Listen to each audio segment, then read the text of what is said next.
çok keyifli bir yemek yapıyoruz. Baştan söyleyeyim, yiyen herkes size bu yemeğin tarifini soracak. Bu sorulara hazırlıklı olun. Öncelikle tavamıza sıvı yağımızı alıyoruz. Kıymamızı ekliyoruz ve kavuruyoruz. Üzerine soğanımızı ve salçamızı, baharatlarımızı da ekliyoruz. Bir güzel pişene kadar kavuruyoruz. Ardından elinizde varsa Meksika fasulyesi, mısır, kapya biberimizi ekliyoruz. Karıştırıyoruz.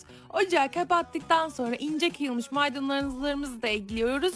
Ve bu şekilde mükemmel bir iç harcımız oluyor. Hazır pakette lavaşımızı alıyoruz ve bir çaydanlık kapağı yardımıyla çok lezzetli lavaşçıklar elde ediyoruz. Mini miniler. İç harcımız ve mini mini lavaşlarımız hazır olduğuna göre şimdi son aşamaya geçebiliriz. Yuvarlak borcamın ortasına ısıya dayanıklı bir kap yerleştiriyoruz ve çevresine içini doldurduğumuz lavaşlarımızı bu şekilde yerleştiriyoruz. Rendelediğimiz kaşar peynirimizle lavaşlarımızın üzerini bu şekilde kaplıyoruz. 190 derece önceden ısıtılmış fırında kaşarlarımız eriyene ve böyle kızarana kadar bekletiyoruz. İşte sonuç mükemmel oluyor. Hoşça kalın.